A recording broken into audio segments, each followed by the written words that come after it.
Hello viewers, welcome to this channel. आज हम लोग बात करेंगे पैरेलल एसी सर्किट के बारे में। एसी सीरीज सर्किट हमारा खत्म हो चुका है। लास्ट दिन हम लोग ने एक छोटा सा प्रॉब्लम किया, फिर वो चैप्टर खत्म हो चुका है। आज हम लोग एसी पैरेलल सर्किट के बारे में डिस्कस करेंगे। Okay, parallel AC circuit, right. इसमें हम लोग देखेंगे कि किस तरह से एक पैरेलल एसी सर्किट को सॉल्व किया जाता है। तीन मेथड है एक्चुअली, तीन मेथड को आज हम डिस्कस करेंगे। कैसे सॉल्व किया जाता है, उसका फेजर डायग्राम करेंगे, उसका मैथमेटिकल एक्सप्रेशन देखेंगे और एक नया टर्म सीखेंगे आज। ठीक है, so without wasting any time, let's get started.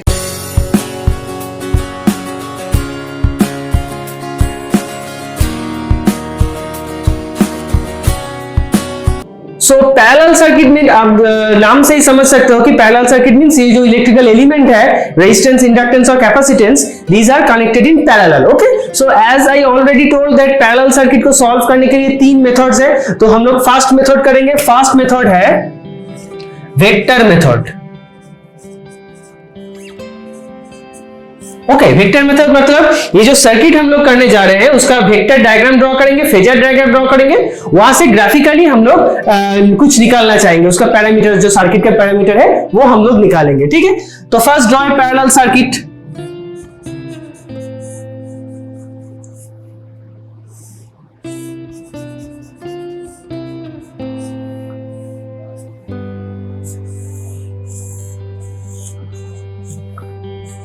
दो ब्रांच है, देखो two branches are there. Okay, this suppose this one is R1, L1, R2 and C2. Okay, supply voltage is V, current is I. Okay, now current flow through branch 1, this is branch 1 and this is branch 2. Branch 1 is I1, current flow through branch 2 is I2, right? अब देखो ये जो Z1 है, Z1 मतलब impedance of the branch 1, as we all know that R square plus XL square. हम लोग RL circuit में करे थे, ठीक है, सेम एज प्रीवियस। अगर RL सर्किट का वीडियो नहीं देखे हो तो जाके देख लो एक बार, तो ये समझ में आएगा अच्छी तरह से।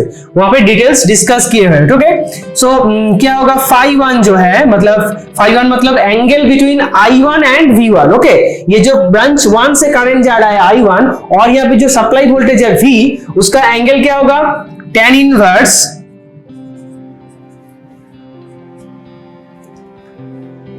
XL by R। Okay, tan inverse XL by R। और ये जो पावर फैक्टर है cos φ1, ये क्या होगा, XL by R1 होगा, यहाँ पे R1 by Z1 होगा, right. Similarly Z2, that means impedance of branch 2 will be R2 square plus XC the whole square, where XC is the reactance of capacitance and XL is the reactance of the inductance, right? यहाँ पे φ2 क्या होगा, tan inverse XC by R2, cos φ2 क्या होगा, R2 by Z2, right. तो ये हो गया। अब इसको ग्राफिकली प्लॉट करते हैं। ओके, देखो यहाँ पे वोल्टेज फिक्स्ड है for two branches, voltage are fixed. हम लोग ऐसे भी जानते हैं कि जो पैरेलल सर्किट होता है उसमें वोल्टेज फिक्स रहता है, पर करंट जो है वो डिफरेंट होता है। ठीक है, तो current will be divided according to the impedance value. जिस ब्रांच में इंपीडेंस ज्यादा होगा उस ब्रांच में क्या होगा, करंट कम होगा, और जिस ब्रांच में इंपीडेंस कम होगा उस ब्रांच में क्या होगा कि जो करंट है वो ज्यादा होगा, राइट। तो ऐसे करके होता है। तो अगर ये वोल्टेज फिक्स्ड है, सप्लाई वोल्टेज, तो इसको हम रेफरेंस ले सकते हैं। ठीक है, नाउ ये जो I1 है, देखो I1 this is actually inductive branch. Okay, so inductive branch में क्या होता है, करंट वोल्टेज को लैग करता है। और ब्रांच 2 देखो कैपेसिटिव ब्रांच है, तो कैपेसिटिव ब्रांच में क्या होता है, वोल्टेज को लीड करता है कौन, करंट, राइट। अब हम लोग लिख सकते हैं कि I, that means total current is equals to I1 plus I2. Obviously these are vector sum, that means vector summation of I1 and I2 will be the total current, right? तो ये जो फिगर है, diagram है, इससे हम vector summation निकाल सकते हैं। कैसे निकालेंगे देखो,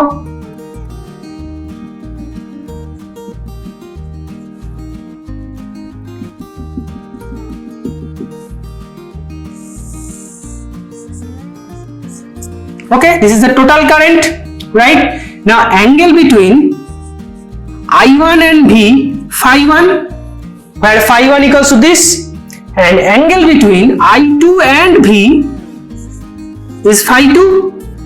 Phi 2 is this, okay? And angle between total current I and V, let phi, okay? तो अगर I का वैल्यू हम लोग निकालना चाहते हैं तो कैसे हम लोग निकाल सकते हैं, ठीक है? इस डायग्राम से, इस डायग्राम में देखो एक चीज, अगर ये I1 और I2 है, इसको हम x एक्सिस और y एक्सिस में इसका प्रोजेक्शन लेंगे और उससे इसका जो प्रोजेक्शन है I का, टोटल करंट I का प्रोजेक्शन है, उससे इक्वेट करेंगे तो हमारा I का जो वैल्यू है वो आएगा। देखते हैं कैसे आएगा, राइट? सो x एक्सिस कौन किस तरफ है, v एक्सिस की तरफ, ओके, और y एक्सिस किस तरफ है, यह है y एक्सिस, राइट? तो अगर I1 का प्रोजेक्शन लेंगे v एक्सिस में तो क्या आएगा, obviously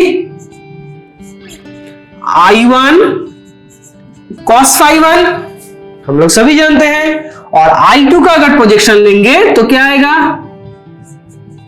I2 cos phi 2, okay? और I1 का अगर y एक्सिस में प्रोजेक्शन लेंगे तो क्या आएगा, I1 sin phi 1. Similarly for I2 sin phi 2, okay?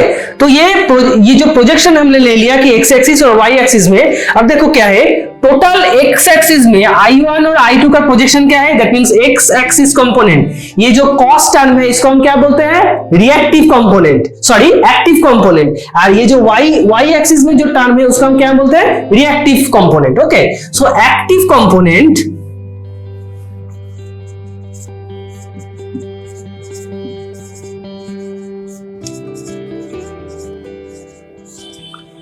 equals to I1 cos phi 1 plus I2 cos phi 2, right?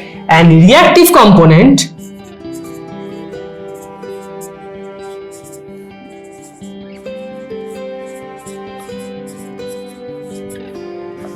क्या होगा, देखो I2 sin phi 2 ऊपर की तरफ है और I1 sin phi 1 नीचे की तरफ है, तो इसका रिजल्टेंट क्या होगा, obviously I2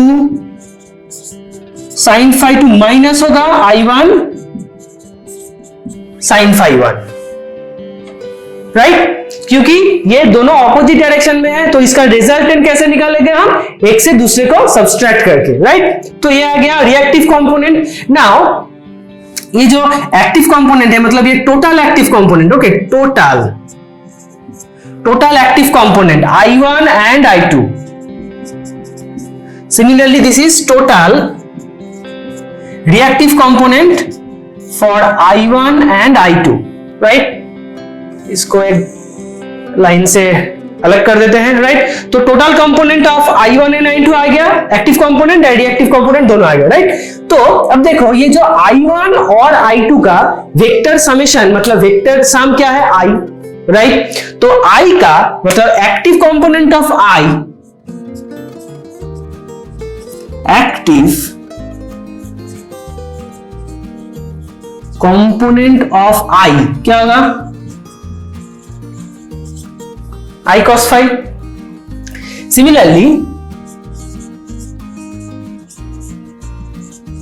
reactive component of I क्या होगा, I sin phi, okay? Obvious ही बात है, तो यहां पे क्या होगा, I cos phi, और इस तरफ क्या होगा, I sine five. Okay, I का अगर रिजॉल्व करेंगे एक्स एक्सिस और वाई एक्सिस में, क्या आएगा? एक्स एक्सिस में आई कॉस फाइव, क्योंकि एक्स एक्सिस से आई जो एंगल क्या है वो है five, so I cos five along x axis and I sine five along y axis. Okay, तो ये हम लोगों ने लिख लिया। As because I is the vector sum of i1 and i2, सो ये जो आई का एक्टिव कंपोनेंट है, ये i1 और i2 का जो एक्टिव कंपोनेंट है उसका समेशन से इक्वल होगा। सिमिलरली आई का जो रिएक्टिव कंपोनेंट है वो i1 और i2 का जो रिएक्टिव कंपोनेंट है उसका रिजल्टेंट से इक्वल होगा, है कि नहीं? ये आई जो है ये दोनों का समेशन है, वेक्टर समेशन। तो क्या होगा, देखो ये i1 और i2 का जो हमने प्रोजेक्शन लिया एक्स एक्सिस में, that means i1 cos phi 1 and i2 cos phi 2, इसका समेशन i cos phi से इक्वल होगा, और i2 sin phi 2 and i1 sin phi 1 इसका summation, vector summation i sin phi से इक्वल होगा।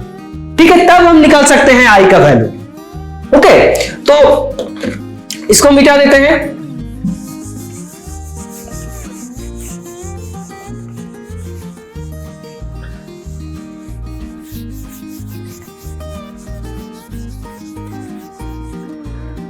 तो हम लोग लिख सकते हैं कि I cos phi equals to I1,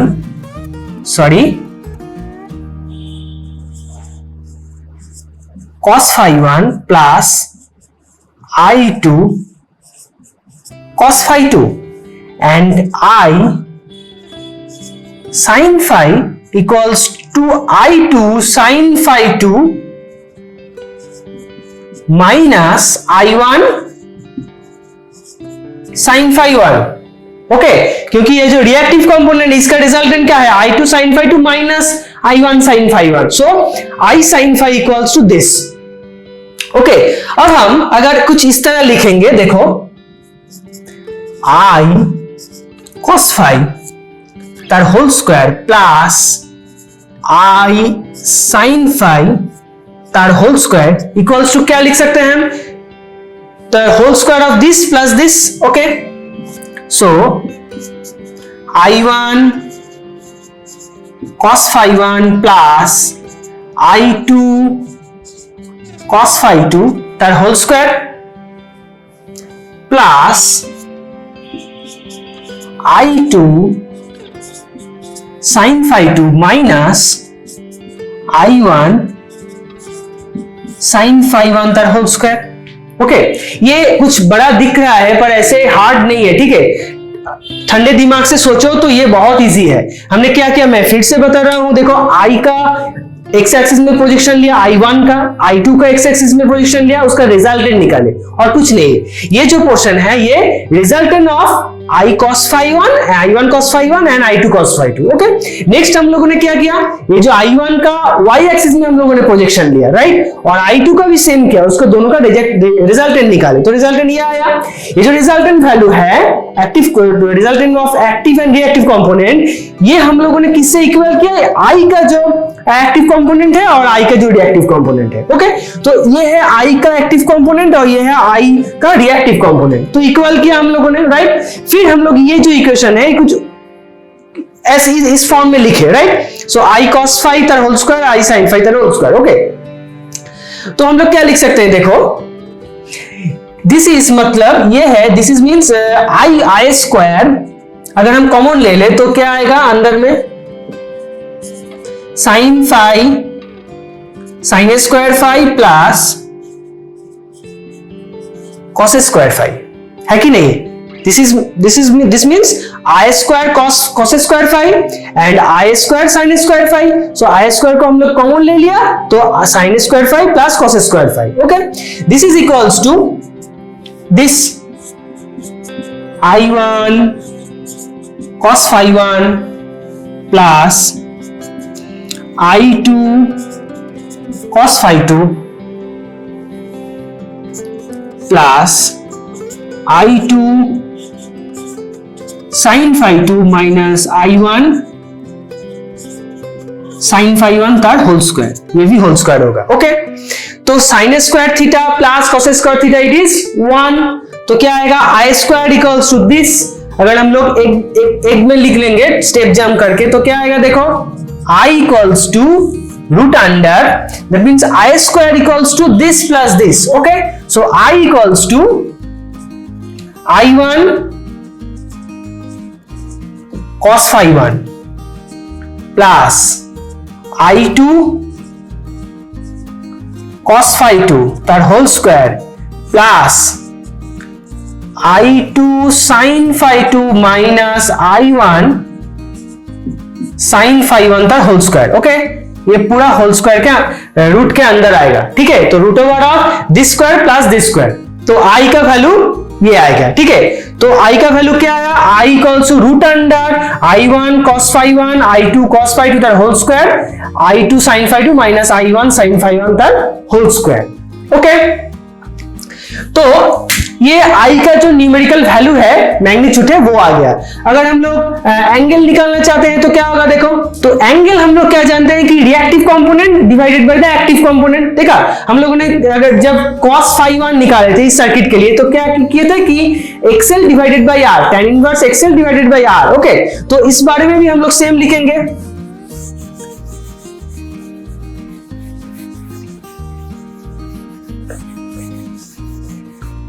So phi means phi equals to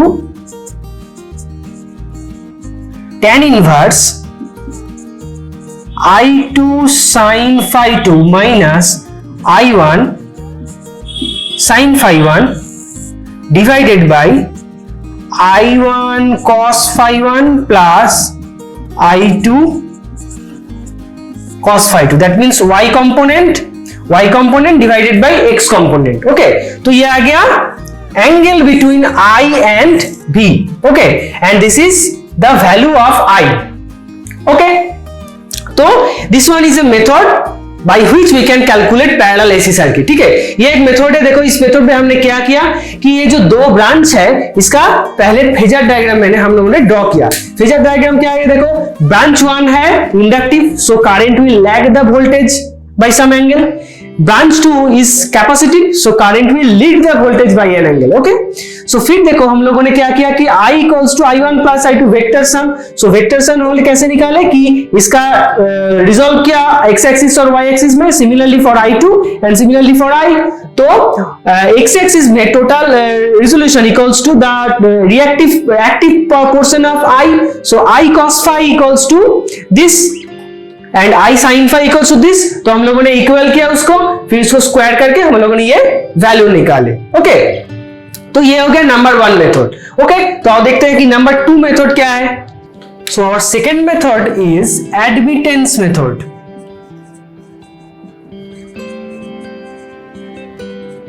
okay, now ये एडमिटेंस क्या है, एक नया टर्म है। हमने कहा था कि एक नया टर्म सीखेंगे, तो दिस वन इज अ नया term. Okay, right, so admittance means nothing but admittance is reciprocal of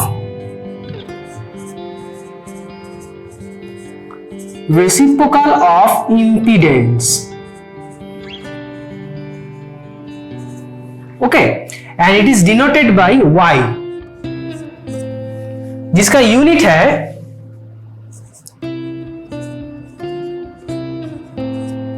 siemens. Okay, इसका यूनिट है सीमेंस, इसको y से डिनोट किया जाता है। मतलब हम लोग क्या लिख सकते हैं, y equals to 1/z। So z means हम लोग जानते हैं कि v by i, so 1/v by i। So इसको अगर उल्टा कर देंगे तो i/v। ओके, z मतलब total voltage by current.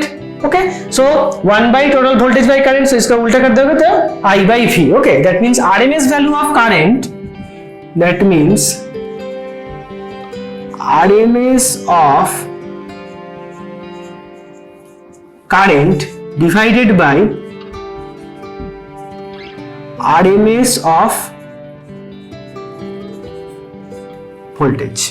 okay, RMS of current divided by RMS of voltage। okay, now ये जो impedance का ट्राइंगल था ये कुछ इस तरह था। okay, जिसमें ये पोर्शन R है, this portion X and this portion Z। Okay, यह है रेजिस्टेंस,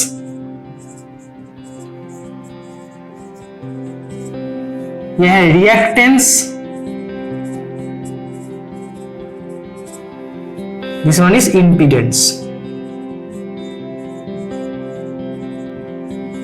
ओके, यह है इंपीडेंस ट्राइंगल, यह है जो है पावर एंगल हम लोग कहते थे कि फाई, और ये जो एडमिटेंस ट्राइंगल है ये कुछ इस तरह होगा।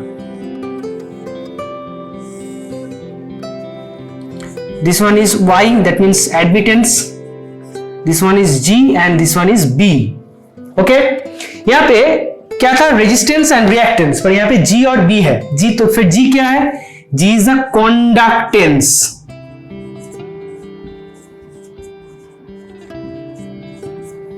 And B is the susceptance.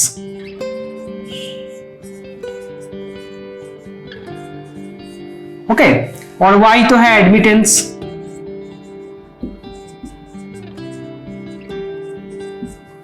Right, तो ये हो गया कॉन्डक्टेंस, यह है susceptance, this one is admittance. Okay, तो ये है एंगल जो यहां पे था। राइट, तो हम लोग लिख सकते हैं कि G equals to Y cos phi। Clear? तो Y means 1 by Z and cos phi means R by Z। हम लोग जानते हैं कि यहां से cos phi मतलब R by Z, cos phi is power factor, nothing but power factor। तो यहां से हम लोग क्या लिख सकते हैं? देखो, R by Z square. Okay, now Z इज, हम लोग इस ट्राइंगल से लिख सकते हैं Z equals to root under R square plus X square. X मतलब टोटल रिएक्टेंस, अगर कोई सर्किट में इंडक्टेंस और कैपेसिटेंस दोनों रहा तो हम उसे रिएक्टेंस से डिनोट करते हैं, where X is nothing but XL minus XC। Okay, तो Z equals to total impedance Z equals to R square plus X square. Right, तो अगर ये यहां पे हम लोग पुट करते हैं तो R by R square plus X square, root हट जाएगा वहां से। Right, similarly B equals to Y sin phi। okay, Y means 1 by Z and sin phi, इस एंगल से sin phi क्या होगा? X by Z। okay, so X by Z square। right, तो similarly X by R square plus X square। तो देखो G का value जो है ये है, और B का वैल्यू जो है वो है ये। B equals to X by R square plus X square and G equals to R by R square plus X square. Okay, so total इस ट्राइंगल से हम लिख सकते हैं कि टोटल जो एडमिटेंस है is equals to G square plus B square, right? G is the conductance and B is the susceptance। okay, तो इस दो जो ट्राइंगल है, फ्रॉम दिस टू ट्राइंगल हम लोग ये कह सकते हैं कि रेजिस्टेंस का रेसिप्रोकल है कंडक्टेंस। राइट, मान लो कि यहाँ पे क्या हम लोग लिखा कि reciprocal of impedance is admittance, तो यहाँ से हम इजीली कह सकते हैं कि reciprocal of resistance is conductance, but is not actually like that. Okay, तो यहाँ पे देखो क्या आ रहा है, G equals to R by R square plus X square. मतलब यहाँ से हम लोग ये नहीं कह सकते हैं कि G equals to 1 by R, पर अगर कोई सर्किट में X नहीं रहा, मतलब वो रिएक्टेंस पोर्शन नहीं रहा, प्योर रेजिस्टिव सर्किट, उसमें क्या होगा? देखो R by R square. Right, तो आर कैंसिल आउट हो जाएगा, तब आएगा 1 by R, G equals to 1 by R, तब होगा resistance, reciprocal of resistance is conductance. Okay, पर उसके बाद नहीं होगा, generally G equals to R by R square plus X square. Okay, तो इस तरह भी हम लोग कैलकुलेशन कर सकते हैं। राइट, तो ये जो एडमिटेंस है इसका फायदा क्या है? अगर पैरेलल सर्किट रहा तो ये एडमिटेंस मेथड से हम लोग इजीली सॉल्व कर सकते हैं। क्यों सॉल्व कर सकते हैं? क्योंकि ये जो एडमिटेंस है पैरेलल, अगर पैरेलल रहा तो ये एडमिटेंस को अगर हम सिंपली ऐड कर देंगे तो आएगा हमारा इक्विवेलेंट रेजिस्टेंस। मतलब ये जो दो, मान लो कि दो यहाँ पे ये है y1, this one is y2, इसका इक्विवेलेंट निकालना चाहते हैं तो y1 प्लस y2 हो जाएगा। ओके तो इस तरह हम इजीली कर सकते हैं। पैरेलल सर्किट में अगर हम एडमिटेंस मेथड अप्लाई करेंगे तो इजीली वो प्रॉब्लम सॉल्व हो जाता है। ओके सो ये है दूसरा मेथड। अब देखते हैं कि तीसरा मेथड क्या है। So our third method is complex algebra.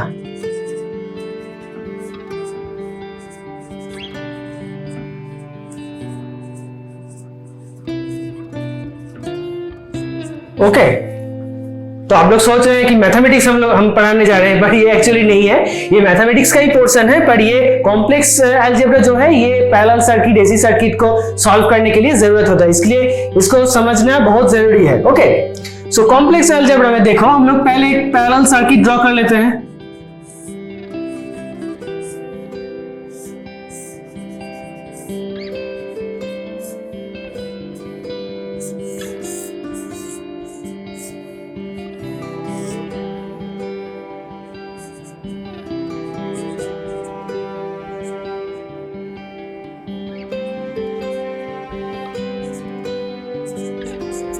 Okay ये है एक पैरेलल सर्किट, इसमें ये ब्रांच 1 है R1 और L, ब्रांच 2 है R2 और C, और ये जो सप्लाई वोल्टेज है ये क्या है V। ओके पहले एक कंसेप्ट को क्लियर कर लो, व्हिच वन इज, ये जो एसी सर्किट है इसमें इंडक्टेंस कैपेसिटेंस जो है ये सभी कॉम्प्लेक्स इंपीडेंस है, ठीक है, सभी कॉम्प्लेक्स इंपीडेंस है। कॉम्प्लेक्स इंपीडेंस का मतलब ये हम लोग J से डिनोट करते हैं। देखा ना कि रेजिस्टेंस इस तरफ है और ये जो रिएक्टेंस वाला पोर्शन वो परपेंडिकुलर टू द रेजिस्टेंस है, राइट। सो ये जो इंडक्टेंस और कैपेसिटेंस है अगर ये सर्किट में रहा तो इसको हम बोलेंगे कॉम्प्लेक्स इंपीडेंस, इसको हम J से डिनोट करते हैं। कैसे डिनोट करते हैं देखो, L के टाइम में हम लोग बोलेंगे कि J omega L, that means omega L मतलब हम लोग जानते हैं कि XL, सो J XL। तो C के टाइम में हम लोग क्या लिखेंगे 1 by J omega C। Now 1 by omega C is XC, right? So हम लोग क्या लिख सकते हैं XC डिवाइडेड by J। अगर ऊपर नीचे J से मल्टीप्लाई करेंगे तो क्या आएगा माइनस J XC। ओके तो ये जो इंडक्टेंस का रिएक्टेंस है वो है JXL एंड ये जो कैपेसिटेंस का रिएक्टेंस है वो है माइनस JXC। ओके तो यहां पे हम लोग लिख देंगे JXL and minus JXC। Okay तो ये हमने लिख दिया कि JXL एंड माइनस JXC। अब ये जो पैरेलल सर्किट है हमने कहा था कि अगर एडमिटेंस हम लोग निकालेंगे तो आसानी से हो जाएगा क्योंकि प्लस कर देंगे तो हो जाएगा, राइट। तो यहाँ पे देखो एडमिटेंस मतलब Y1 equals to 1 by Z1, right. अब ये जो ब्रांच 1 है, फॉर ब्रांच 1 इसका Z हम लोग कैसे कैलकुलेट करेंगे R1 प्लस JXL, और ये जो ब्रांच B है इसका इंपीडेंस कैसे निकालेंगे R2 माइनस JXC। ओके तो यहां पे Z1 का वैल्यू पुट करो 1 by R1 plus JXL।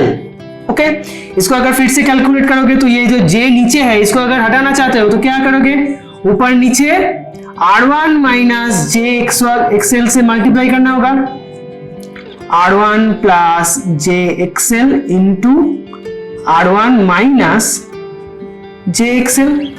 Okay तो क्या आएगा ये R1 minus JXL divided by R square plus XL square, a plus B into A minus B, so A square minus B square होगा। अगर ये J जो है इसका स्क्वायर मतलब -1, सो माइनस माइनस प्लस हो जाएगा, सो R square plus XL square. इसको अगर हम सिंप्लीफाई करके लिखेंगे तो क्या होगा देखो R1 प्लस ये R1 होगा R1 square plus XL square minus J into XL divided by R1 plus XL square. Okay now हम एडमिटेंस के बारे में जब पढ़े थे तो क्या था ये, this one is conductance and this one is susceptance, right. So हम लोग लिख सकते हैं G1 माइनस JB1। ओके तो सिमिलरली Y2 के टाइम में क्या आएगा देखो, Y2 equals to 1 by Z2, right. तो 1 by Z2 means 1 by R2 minus JXE, okay, equals to, इसको अगर J को हटाना चाहते हो तो क्या होगा, plus JXE divided by R2 minus JXE into R2 plus JXE, okay, तो क्या होगा R2 plus JXE divided by R2 square plus XE तर होल स्क्वायर, ओके, इसको हम लिख सकते हैं R2 by R2 square plus XE तर whole square plus J into XE divided by R2 square plus XE तर होल स्क्वायर, ओके। तो this means G2 conductance plus J into this means acceptance B2, right. So Y1 का value देखो क्या आया, ये, और Y2 का value this one, right. तो हम अगर टोटल Y निकालना चाहते हैं तो क्या आएगा, देखो, total Y equals to Y1 plus Y2। So Y1 means G1 minus JB1, G1 minus JB1 plus Y2 means G2 plus JB2, okay. So इसको अगर सिंप्लीफाई करोगे तो क्या आएगा, G1 प्लस G2